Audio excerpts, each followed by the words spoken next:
오늘의 말씀은 빌립보서 4장 4절부터 7절 말씀입니다. 주 안에서 항상 기뻐하라. 내가 다시 말하노니 기뻐하라. 너희 관용을 모든 사람에게 알게 하라. 주께서 가까우시니라. 아무것도 염려하지 말고 다만 모든 일에 기도와 간구로 너희 구할 것을 감사함으로 하나님께 아뢰라. 그리하면 모든 지각에 뛰어난 하나님의 평강이 그리스도 예수 안에서 너희 마음과 생각을 지키시리라. 아멘. 협동 목사님이신 우리 김효 목사님께서 나오셔서 주 안에서 항상 기뻐하라는 제목으로 말씀을 전하실 때 많은 은혜 받으시기 바랍니다. 오늘 우리가 읽은 빌립보서는 기쁨의 서신이라고 불리우죠. 그만큼 기쁨이라는 단어가 그 안에 많이 나옵니다. 4장밖에 안 되지만 그 가운데 명사형이나 동사형으로 이 기쁨이라는 단어가 16번이나 등장을 합니다. 대표적인 몇 가지를 인용해 보면 기쁨으로 항상 간구하노라. 내가 기뻐하고 또한 기뻐하리라. 이와 같이 너희도 기뻐하고 나와 함께 기뻐하라. 그리고 오늘 우리가 읽는 본문 말씀에도 이렇게 기록되어 있죠. 주 안에서 항상 기뻐하라. 내가 다시 말하노니 기뻐하라. 이 말씀을 보면 사도 바울의 마음속에 그야말로 기쁨이 아주 충만했다는 것을 우리가 알 수가 있습니다. 그러면 사도 바울이 어떻게 해서 이와 같이 기쁨을 충만하게 누릴 수 있었겠습니까? 지위가 높아서요? 아닙니다. 명예가 대단해서 그렇습니까? 아니죠. 환경이 좋아서 그렇습니까? 그것도 아닙니다. 그런 것과 사도 바울과는 아무 관련이 없어요. 이 빌립보서를 기록할 당시에 사도 바울이 어디에 있었죠? 감옥에 있었습니다. 그래서 빌립보서를 옥중 서신이라고 그렇게 얘기를 하죠. 지금 사도 바울은 돌로 된 지하 감옥에서 쇠사슬에 묶여 있습니다. 어둡고 침침해서 햇볕도 들지 않는 그런 습기진 방에서 언제 어떤 일을 당할지 죽음을 목전에 두면서 예측할 수 없는 그러한 절박한 상황 속에 놓여 있습니다. 그럼에도 불구하고 내 마음 속에 기쁨이 충만한 것처럼 너희도 기뻐하기를 원하노라. 이런 말을 할 수 있다는 것 자체가 참으로 놀라운 일이 아닐 수가 없습니다. 그럼 사도 바울이 어떻게 해서 그와 같이 기뻐할 수 있었을까요? 한마디로 기쁨의 근원 되시는 예수 그리스도를 바라봤기 때문에 그렇습니다. 기쁨의 근원, 이 사도 바울에 있어서 기쁨의 근원은 하나 주님과 그리고 영원한 복음의 진리였습니다. 눈물이 펑펑 쏟아지는 그런 슬픈 상황 속에서도 모든 것을 합력해서 선을 이루시게 하시는 주님이 언제나 나와 함께 한다는 사실을 잊지 않고 늘 기억했기 때문에 사도 바울은 충만한 기쁨을 누릴 수가 있었던 것입니다. 한마디로 예수님 때문에 그는 기뻐할 수가 있었죠. 1절에도 보면 주 안에 서라라는 말이 나옵니다. 주 안에서 우리가 기뻐할 수 있는 것입니다. 이것이 바로 주 안에서 누리는 기쁨이에요. 여러분, 어떤 사람은 이렇게 얘기를 합니다. 기뻐할 일이 있어야지. 아무리 생각해도 별로 기뻐할 일이 없어. 우리가 그리스도인이라면요, 우리는 기뻐할 이유가 너무나 많은 사람들이에요. 제가 대표적으로 한 3가지만 얘기해 보겠습니다. 왜 우리가 주 안에서 기뻐해야 하는가? 그 기쁨은 어떤 기쁨인가? 그 이유는 첫 번째는 저는 죄사함의 기쁨이라고 생각합니다. 인생의 모든 문제는 죄 문제하고 결부되어 있어요. 그래서 이 죄 문제를 해결하기 위해서 많은 사람들이 종교로, 고행으로, 선행으로 어떻게든지 그 일을 가보려고 애를 평생토록 쓰고 있습니다. 그런데 가지 못하죠. 왜? 예수님 외에는 구원받을 길이 없기 때문에. 그런데 우리는 어떻습니까? 예수님으로 말미암아 내가 별로 한 것도 없는데 은혜로 말미암아 죄사함을 받았어요. 구원을 받았어요. 이 구원의 기쁨, 이것이 얼마나 충만한 것인지 모릅니다. 우리는 늘 주님 전에 나올 때마다 내가 주 안에서 구원받았고 하나님의 자녀가 되었다는 이 기쁨을 정말 찬양하고 정말 기쁨으로 가득 차서 하나님께 예배를 드려야 하는 것입니다. 두 번째로는 저는 하나님의 자녀가 된 기쁨이라고 생각합니다. 여러분, 우리가 구원받은 것, 죄사함 받은 것만 해도 황송한데 하나님의 자녀가 되었어요. 어떤 대통령 아들이라든지 어떤 그냥 부자의 아들이라든지 어떤 사람들은 그런 권세자의 아들 되는 것을 얼마나 떵떵하게 살아갑니까? 그런데 우리는 그거하고 비교할 수가 없어요. 천지 만물을 주관하시고 창조하시고 다스리는 그런 하나님의 자녀가 되는 특권을 우리가 받았어요. 그래서 우리가 하나님께 기도하면 하나님이 우리 기도를 응답해 주시고 우리의 필요를 따라 모든 것을 공급해 주시고 어려울 때 도와주시고 돌보아 주시지 않아요? 하나님의 자녀가 됐기 때문에 이러한 기쁨이 우리 안에 넘쳐야 하는 것입니다. 또 하나가 있다면 우리가 부족하지만 하나님께서 주의 거룩하신 일에 우리를 사용하겠다고 그래서 하나님의 일꾼이 된 기쁨이에요. 정말 하나님의 일에 내가 조금이라도 보탬이 될 수 있다는 이 기쁨이 얼마나 큰지 알 수가 없습니다. 이런 것들이 바로 주 안에서 누리는 기쁨입니다. 우리 믿음의 선조들은 바로 이런 주 안에서 누리는 기쁨이 늘 충만했어요. 그래서 사자굴에 들어가면서도 정말 기뻐할 수가 있었고 풀무수 속에서도 기뻐할 수가 있었던 것입니다. 또 옛날에 하박주 선지자는 우리에게 주 안에서 누리는 기쁨을 이렇게 노래하고 있죠. 비록 무화과 나무가 무성치 못하며 포도나무에 열매가 없으며 감람나무에 소출이 없으며 밭에 식물이 없으며 우리의 양이 없으며 외양간에 소가 없을지라도 나는 여호와를 인하여 즐거워하며 나의 구원의 하나님을 인하여 기뻐하리로다. 정말 이러한 기쁨이 우리에게 있는 것입니다. 우리가 이런 말씀을 들으면 아마 고개를 끄덕끄덕 하시면서 그래 맞아 이제부터는 내가 세상 바라보지 아니하고 늘 주님 안에서 기뻐하면서 살아야지 그렇게 다짐을 하죠. 그런데 우리가 얼마나 건망증이 심한지요. 뒤돌아서면 곧 잊어버리고 말아요. 어려운 일이 생기면 언제 내 마음속에 기쁨이 있었는가 할 정도로 근심과 걱정의 파도같이 밀려오는 것이 사실입니다. 그래서 사도 바울은 오늘 본문에서 이렇게 얘기를 하고 있어요. 내가 다시 말하노니 기뻐하라. 이 말은 뭐예요? 잊어버리지 말고 무슨 일을 당하든지 어떤 환경 속에 있든지 일단 기뻐하라는 거예요. 언제나 절대로 기쁨을 빼앗기지 말라는 것입니다. 사람으로 인해서 우리가 기쁨을 빼앗길 필요가 없습니다. 환경으로 인해서 우리가 빼앗길 필요가 없어요. 물질 때문에 우리의 기쁨을 빼앗길 이유가 없습니다. 사탄은 시시때때로 우리의 기쁨을 빼앗아가기 위해서 지금도 호심탐탐하게 노리고 있습니다. 주 안에서 누리는 그 놀라운 기쁨을 우리가 빼앗길 필요가 어디 있겠어요? 바라건대는 여기에 모인 우리 모두는 주 안에서 항상 기뻐하는 삶을 사시기를 주님의 이름으로 축원합니다.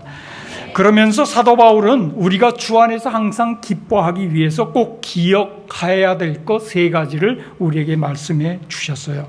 첫째는 우리는 관용을 베푸는 삶을 살아야 한다. 그렇게 이야기를 하고 있습니다. 관용이라는 말은 사람과의 관계에서 적용되는 단어죠. 그러니까 다른 사람들에게 대해서 너그러운 마음, 넓은 마음, 큰 마음을 품는 것을 관용이라고 합니다. 여러분, 왜 우리 마음속에 기쁨이 없어요? 한마디로 우리 마음이 옹졸해서 마음이 좁기 때문에 기쁨이 없는 줄 압니다. 우리의 마음이 정말 바다와 같이 넓어 보세요. 왜 기쁨을 빼앗기겠습니까? 여러분, 바다에 여러 가지 병이나 돌 이거 집어 던져야 흔적도 없어요. 요동치 않아요. 변함이 없습니다. 마찬가지로 우리의 마음이 바다와 같이 넓을 때는 기쁨을 빼앗기지 않아요. 근데 마음이 좁아서 다른 사람을 이해하지 못하고 마음이 옹졸해서 시기하고 질투하고 미워하고 증오하고 또 중상, 모략, 비방 이런 것들이 우리의 마음속에 도사리고 있기 때문에 우리의 기쁨이 없어지는 것입니다. 사도 바울은, 오늘 본문을 쓴 사도 바울은 얼마나 그 마음이 넓었는지 모르겠어요. 원래 빌립보 교회는 사도 바울이 설립한 교회죠. 그리고 빌립보 교인들은 사도 바울을 많이 사랑했어요. 그리고 전도하러 다닐 때마다 기도의 손을 높이 들었습니다. 물질로도 도와줬어요. 그런데 그런 사도 바울이 감옥에 갇혔다는 소식을 들었어요. 이 빌립보 교인들이 가만히 있을 수가 없잖아요. 그래서 바울 위해서 헌금을 해서 에바브로디도라는 사람을 통해서 그 헌금을 전달하고 위로했습니다. 이 빌립보 교인들의 큰 사랑을 받게 된 사도 바울의 마음이 정말 감사가 넘쳤어요. 기쁨이 충만해서 기록한 서신이 바로 이 빌립보 서신입니다. 그런데 이 빌립보 속의 1장에 보면 사도 바울이 자기의 사정을 허심탄회하게 이야기를 하고 있어요. 1장 12절에 보면 형제들아 내가 당한 일이 도리어 복음의 진전이 된 줄을 너희가 알기를 원하노라. 내가 감옥에 있다고 걱정하지 말아라. 내가 감옥에 들어있으므로 오히려 복음이 전파에 도움이 되었다. 그러면서 이렇게 설명하고 있습니다. 그 13절에 보면 사도 바울이 로마 감옥에 갇혀 있음으로 말미암아 그를 지키고 있는 사람들에게 뭐 하겠어요? 사도 바울이 복음으로 충만하고 주님으로 충만한 그가 복음을 전하겠죠. 그래서 시위대 사람들에게 복음이 전파되었어요. 그래서 그것이 정말 씨앗이 되어서 이 복음이 30배, 60배, 100배의 결실을 맺어서 나중에는 어떻게 됐습니까? 로마가 복음화되는 그런 놀라운 역사가 있었어요. 이것이 바로 하나님의 섭리였습니다. 그런데 이런 가운데에 두 가지 빌립보 교인들 가운데 두 가지 종류의 사람이 있었어요. 이 14절에 보니까 사도 바울이 감옥에 갇혔으니 이제 나라도 우리라도 열심히 복음을 전해야 되지 않겠는가. 착한 뜻으로 복음을 전하기 시작했습니다. 그래서 복음이 더 빨리 전파됐어요. 그래서 사도 바울은 참 이것을 기뻐한다 그렇게 얘기를 했습니다. 그런데 또한 다른 사람들이 있었어요. 사도 바울의 사도직을 부인하고 사도 바울을 늘 비방하고 정말 미워하는 그런 형제들이 있었어요. 그 안에. 그 사람들은 이 사도 바울이 감옥에서 괴로움을 더하게 하기 위해서 이 기회에 우리 편을 좀 만들자. 이제 우리가 세상이다. 이런 마음을 가지고 열심히 그리스도를 전파했습니다. 그런 얘기가 사도 바울에 전달됐으면 우리 같으면 어떻게 그래요? 못된 놈들 같으니. 그래서 참 마음속에 부하가 치밀러 올랐을 것입니다. 그런데 사도 바울은 그렇지 않았어요. 어떤 반응을 보여줬습니까? 18절에 보면 이렇게 얘기합니다. 그러면 무엇이냐? 거칠애로 하나 참으로 하나 무슨 방도로 하든지 전파되는 것은 그리스도니 이로써 내가 기뻐하고 또한 기뻐하리라. 자기에게 잘해주는 사람에게만 이 너그러운 마음, 큰 마음, 관용을 베푼 게 아니라 오히려 자기를 반대하고 비방하고 미워하는 사람들에조차 이 관용의 자세를 가지고 되어 있기 때문에 사도 바울은 자신의 기쁨을 빼앗기지 아니한 것입니다. 오히려 기뻐하고 또 기뻐했다고 말합니다. 이 사도 바울의 이 넓은 마음, 관용심을 우리가 미루어 짐작할 수가 있죠. 사도 바울은 마음속에 이렇게 바다와 같은 넓은 마음이 있었기에 무슨 일을 당하든지 그는 기뻐하고 기뻐할 수가 있었던 것입니다. 충만한 기쁨을, 그리스도 안에 있는 그 기쁨을 빼앗기지 아니했던 것입니다. 여러분, 우리도 사도 바울과 같이 그렇게 넓은 마음, 바다와 같이 관용하는 마음을 가져야 될 거예요. 오늘 본문에 보면 우리 관용을 모든 사람에게 알게 하라. 모든 사람들이 알 만큼 그렇게 관용하라는 그런 얘기죠. 왜 그렇습니까? 주께서 가까우시니라. 여러분, 우리가 살면 얼만큼 살겠어요? 잠시 잠깐 뛰면 주님 앞에 서야 됩니다. 이제 곧 세상을 떠날 터이니 예수님 재림할 터이니 관용을 베풀며 살아라, 이런 말이에요. 사랑의 실습장인 이 세상에서 우리가 사랑과 관용을 베풀어도 다 베풀지 못하고 주님 앞에 서게 될 텐데 왜 우리가 다른 사람을 미워하고 비방하고 모략하겠습니까? 잠시 잠깐 뒤에 우리가 주님 앞에 서야 된다는 그 사실을 생각하면서 이제는 우리는 모든 사람에게 관용을 베풀어 주면서 살아야 할 것입니다. 그럴 때 주님 안에서 누리는 그 기쁨이 우리 마음속에 충만하게 임할 수가 있는 것입니다. 둘째로 염려하지 않는 삶을 살아야 한다. 아무것도 염려하지 말고 그렇게 얘기를 하죠. 아무것도 염려하지 말고 걱정을 중단하라는 그런 말입니다. 여러분, 기쁨의 최대의 적이 뭐라고 생각하십니까? 염려하는 것입니다. 염려란 건 자기가 통제할 수 없는 상황에 대해서 쓸데없이 그 근심과 걱정에 빠지는 것, 이런 거를 염려라고 그래요. 그래서 우리의 마음속에 이런 근심, 걱정, 염려가 사로잡히게 되면 기쁨이 있을 장소가 없어지고 맙니다. 아무것도 염려하지 말라. 이 말은요, 우리 그리스도인에게는 염려거리가 없어야 한다, 이런 말입니다. 여러분, 건강에 문제가 있습니까? 자녀에게 문제가 있습니까? 경제적으로 어렵습니까? 사업에 문제가 있습니까? 그러나 그것도 염려거리는 아니라는 거예요. 우리 믿는 사람들에게는 아무것도 염려거리가 되지 않는다는 사실을 우리가 기억해야 합니다. 왜 그렇습니까? 예수님이 이렇게 설명했어요. 예수님은 공중에 나는 새 한 마리라 할지라도 하나님께서 잊지 아니하시고 다 먹이신다고 말씀했습니다. 들에 핀 들풀이라도 하나 다 잊지 않으시고 입히신다고 말씀했어요. 하물며 나의 자녀된 너희일까 보냐. 믿음이 적은 자들아. 우리 하나님께서 자녀된 우리를 돌보시고 눈동자와 같이 보살펴 주시기 때문에 우리에게는 염려라는 것이 있을 수가 없습니다. 염려라는 것은 그러면서 이 주님은 하나님을 알지 못하는 이방인들, 이방나라 사람들이라 하는 것이라 그렇게 말씀합니다. 왜요? 하나님을 신뢰하지 못하기 때문에, 믿지 못하기 때문에 염려하는 것이기 때문에 그렇습니다. 우리에게 하나님이 계시는데 우리가 염려할 필요가 어디 있겠습니까? 단테의 신곡에 보면 이런 얘기가 있어요. 단테가 한 번은 지옥 구경을 합니다. 지옥 가운데서 가장 밑에 있는 지옥에 갔어요. 그런데 거기에 수많은 사람들이 쪼그리고 앉아서 소위 우리가 얘기하는 우고지상을 쓰고 근심과 수심에 사로잡혀 있는 모습을 보고 있었습니다. 그래서 단테가 가까이 가서 그 중에 한 사람에게 이렇게 물어봤어요. 왜 당신네들은 이 지옥에 끌려오게 됐습니까? 그랬더니 그 가운데 한 사람이 한숨을 푹 쉬면서 이렇게 말했습니다. 우리는 세상에 살 때 기뻐하지 못하고 그저 마음속에 근심과 걱정과 염려에 쌓여서 살았던 죄로 이렇게 끌려왔습니다. 그리고는 또 한숨을 푹 내쉬더라는 겁니다. 사랑하는 성도 여러분, 우리 믿는 사람에게는 절대로 염려거리라는 것이 있어서는 안 됩니다. 그래도 우리 마음속에 염려가 생기면 어떻게 해야 합니까? 베드로전서 5장 7절에는 이렇게 말씀하고 있어요. 너희 염려를 다 주께 맡기라. 이는 저가 너희를 돌보십니다. 옛날 성경에는 공고하심이라, 하나님의 사랑으로 돌보아 주신다. 주님께서 돌보아 주시기 때문에 그 주님께 다 맡겨버려요. 그러니까 염려는 내 소관이 아니라 누구 소관이에요?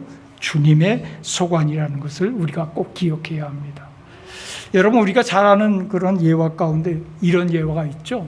어떤 선교사님이요, 이제 미국에서 있는 선교사님이 한국에 와서 이 시골길에서 복음을 전도하면서 시골길을 달리고 있었어요. 그런데 저기 보니까 어떤 할머니 한 분이 무거운 짐을 머리에 지고서 걸어가고 있습니다. 그 모습이 하도 보기 딱해서 이 선교사님이 차를 세우고 그리고 타시라고 뒷좌석에 태워드렸어요. 그런데 그렇게 운전하고 가다가 한참 가다가 보니까 뒷좌석을 돌아보니까 이 할머니가 뒷좌석에 앉아서 그 무거운 짐을 계속 지고 있는 거예요. 선교사님이 깜짝 놀라서 아니 할머니 그 무거운 짐 내려놓으시지 왜 이고 계십니까? 그랬더니 이 할머니가 이렇게 얘기했습니다. 아닙니다. 제 몸 하나 얻어 타온 건도 송구스러운데 어떻게 이 무거운 짐까지 내려놓을 수가 있겠습니까? 예수 믿으면서 늘 염려하고 걱정하는 사람은 이 할머니하고 똑같은 거예요. 예수 믿어도 이런 식으로 예수를 믿으려 해서는 안 됩니다.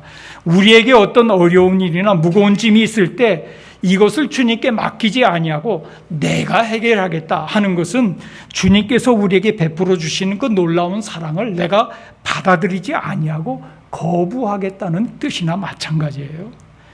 주님 그러실 필요 없어요. 주님 옆에 그냥 계세요. 내가 다 해결하겠습니다. 이런 말이나 마찬가지예요. 이게 얼마나 불신앙적인 태도입니까? 그래서 큰 죄가 된다는 것입니다. 여러분에게 어떤 어려운 문제가 있습니까? 주님께 다 맡기시고 편안한 마음을 가지시는 여러분들 다 되시기를 바랍니다. 세 번째, 감사함으로 기도하는 삶을 살아야 한다. 그렇게 말합니다. 오직 모든 일에 기도와 간구로 너희 구할 것을 감사함으로 하나님께 아뢰라. 어려운 일이 생길 때, 문제가 생길 때 나를 바라보고 세상을 바라보면 그거는 우리에게 염려가 됩니다. 그러나 아무리 어려운 일이 생겼다 할지라도 하나님을 바라보면 그것은 기도요 간구가 된다는 것입니다. 그러니까 우리 믿는 사람들에게는 절대로 염려거리가 있을 수가 없습니다. 모든 것이 기도거리요, 간구거리요, 감사거리라는 사실을 여러분 꼭 기억하시기 바랍니다.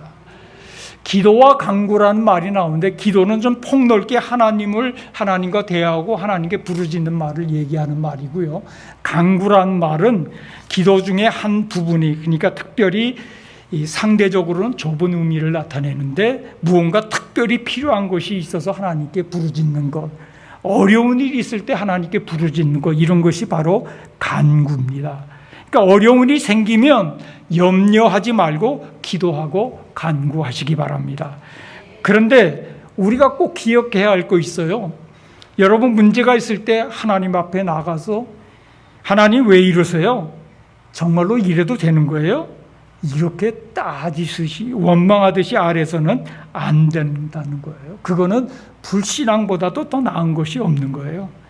우리가 어떤 마음가짐으로 어떤 자세로 하나님께 아뢰어야 합니까? 오늘 본문을 보니까 뭐라고요? 감사함으로 너희 구할 것을 감사함으로 하나님께 아뢰라. 감사하는 마음을 가지고 아뢰라는 거예요. 불평하듯이 기도하는 것은 염려하는 것보다 나을 게 하나도 없습니다. 그저 감사함으로 하나님께 나아가서 전화위복의 하나님, 합력에서 선을 이루신 하나님, 반드시 이 가운데에서 나를 건져주시고 좋은 길로 인도해 주실 것이라는 그런 믿음을 가지고 기도해야 한다는 것입니다. 미국에 설교 잘하는 목사님이 계셨어요. 그런데 남은 복음을 전해서 예수도 영접하게 하고 많이 복음을 전파하는데 외아들이 하나 있는데 이 아들이 복음을 거부하는 거예요. 그리고 저 아버지도 거부해요. 그래서 이 목사님 뭘 위해서 기도하겠어요? 아들의 구원을 위해서 열심히 기도합니다. 그런데 기도하는데도 아들이 좋은 방향으로 바뀌지 않고요, 더 나쁜 방향으로 자꾸 가요. 그리고 잘못된 길로 가고 결국은 감옥에 들어가고 말았습니다. 목사님은 이해할 수가 없었어요. 그래도 내가 목사고 주의를 한다고 애를 쓰는데 어떻게 내 아들에게 이런 일이 생길까? 그러면서 하나님께 더욱더 매달려 기도하고 때로는 좀 원망도 하고 불평도 했어요. 그러던 중에 이분이 빌립보서 4장 6절부터 7절 이 본문의 말씀을 읽게 되었습니다. 아무것도 염려하지 말고 오직 모든 일에 기도와 간구로 너희 구할 것을 감사함으로 하나님께 아뢰라. 감사함으로 하나님께 아뢰라. 이건 뭐예요? 명령이에요. 그럴 것이 좋다 그게 아니라 아뢰라 명령이기 때문에, 이 목사님 그런 명령이기 때문에 내 마음은 별로 내키지 않지만은 순종하기 시작했어요. 그래서 이렇게 기도하기 시작합니다. 하나님, 아들이 감옥에 들어간 것을 감사합니다. 그런데 그 마음의 감정은 하나도 와닿지 않죠. 감사가 있을 수가 없죠. 그래도 분명히 하나님의 명령이니까 거부할 수가 없어서 할 수 없이 계속합니다. 하나님 감사합니다. 이유를 모르지만 아들이 감옥에 들어간 것 자우간 감사합니다. 감정과 상관없이 계속해서 순종해서 기도했어요. 감사합니다. 감사합니다. 감사합니다. 계속 기도하다 보니까 이 목사님에게 나중에는 정말 감정적으로도 감사하는 마음으로 가득 차게 되었다는 거예요. 오랜만에 아들을 위해서 기도하면서 감사의 눈물을 흘렸습니다. 그리고 주님을 찬양하면서 이렇게 기도했어요. 하나님, 나는 이유를 잘 모르지만 하나님께서 사랑과 지혜와 능력으로 해결해 주실 것을 믿고 감사합니다. 여러분, 감사하면 기적이 일어나는 거예요. 그런데 어떤 기적이 일어났냐? 그날 감옥에 있는 아들이 평상시에는 전혀 거들떠 보지도 않는 우연히 성경을 들고 읽기 시작했다는 거예요. 그리고 그게 잘 이해가 안 되니까 교목에 물어보고 구원의 길을 물어보고, 그래서 그 교도소의 목사님이 그에게 친절하게 도와줘서 예수 그리스도를 소개하고 그 예수 그리스도를 영접하게 되었습니다. 그리고 그는 제일 먼저 아버지께 전화를 했어요. 이 통화는 정말 몇 개월 만에 통화였지만 그 의미는 정말 말할 수 없이 큰 것이었죠. 아들이 구원받았다는 소식을 들은 아버지는 너무나 감사해서 뜨거운 눈물을 흘렸습니다. 그렇습니다. 아무것도 염려하지 말고 감사함으로 하나님께 아뢰는 기도는 능력이 있는 것입니다. 오늘 본문에 보면 감사함으로 하나님께 아뢰라, 그리고 그 다음에 그리하면 모든 지각에 뛰어난 하나님의 평강이 그리스도 예수 안에서 너희 마음과 생각을 지키시리라. 모든 지각에 뛰어난 하나님의 평강, 다시 말하면 우리의 지각을 뛰어넘는, 우리의 생각과 상상을 초월하는 그런 방법으로 하나님의 놀라운 평강이 그리스도와 연합된 우리의 마음과 생각을 지켜주시겠다, 그렇게 약속한 겁니다. 여러분, 이 말씀은요, 내가 그냥 기도드리면 무엇이든지 하나님 소원대로 나 다 응답받는다, 이런 얘기가 아니에요. 하나님의 약속은 우리들이 모든 염려의 짐과 필요를 주께 맡기면 그 하나님께서 그 놀라운 평강을 통해서 우리의 마음과 생각을 지켜주신다는 것입니다. 지킨다는 말은 로마 군사들이 자기의 성을 지킨다는 그런 때 사용되는 말이에요.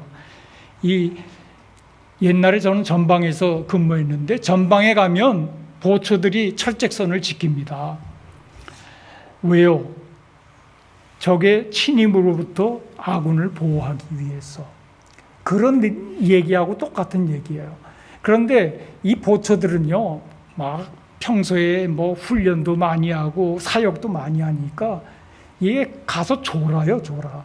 그래서 저는 장교로 군대를 갔는데 저희 같은 사람은 늘 밤에 이 철책선을 돌면서 그들이 졸지 않도록 계속 근무를 서도록 그렇게 정말 격려하는 그런 일들을 했는데, 그렇게 보초가 이 성을 지키듯이 졸지도 아니하시고 주무시지도 아니하시는 하나님의 그 놀라운 평강이 우리의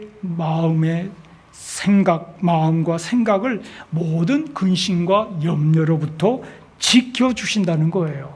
얼마나 감사한 말씀입니다. 참으로 주옥같이 귀한 말씀이 아닐 수가 없습니다. 이제 말씀을 맺겠습니다. 주 안에서 항상 기뻐하라, 이런 제목을 가지고 우리는 세 가지로 나누어 생각해 봤어요. 첫째로, 우리의 관용을 모든 사람에게 베풀어야 합니다. 옹졸한 마음, 편협된 마음을 없애고 좀 우리의 마음을 바다와 같이 깊게 넓게 가져야 할 줄로 압니다. 그럴 때 주님 주시는 그 놀라운 기쁨과 평강을 우리가 빼앗기지 아니할 수가 있는 것입니다. 두 번째는 아무것도 염려하지 말라고 말씀합니다. 우리 믿는 사람들에게는 절대로 염려거리라는 것은 없습니다. 뭐죠? 그것이 기도거리, 간구거리, 감사거리밖에 안 돼요. 또 우리가 아무리 우리 편에서 염려를 많이 해도 결과가 달라지나요? 또 똑같습니다. 그저 우리가 갈등과 괴로움밖에 없습니다. 지나친 염려는 오히려 우리 신앙과 인격을 참 우리의 육체까지도 그렇게 갉아먹어서 그래서 우리를 힘들게 만듭니다. 그러니까 염려하지 말라. 염려거리를 다 주님께 맡겨버리라. 하나님을 바라보고 하나님께 맡기라. 그렇게 말합니다. 세 번째는 오직 모든 일에 기도와 간구로 너희 구할 것을 감사한 마음으로 하나님께 아뢰라 그랬습니다. 감사한 마음으로 하나님께서 나를 좋은 길로 인도해 주시기 위해서, 합력해서 선을 이루시기 위해서 이러한 상황을 허락하셨다 생각하면서 하나님을 믿는 마음으로 주님께 기도하시기 바랍니다. 그럴 때 우리의 마음속에 기쁨과 평강이 차고 넘치게 될 것입니다. 사랑하는 성도 여러분, 여러분에게 어떤 어려운 문제가 있습니까? 여러분 이번 일주일 동안은 이 방식으로 한번 기도해 보세요. 하루에 단 10분씩이라도 하나님 앞에 머리를 숙여서 기도하는데요.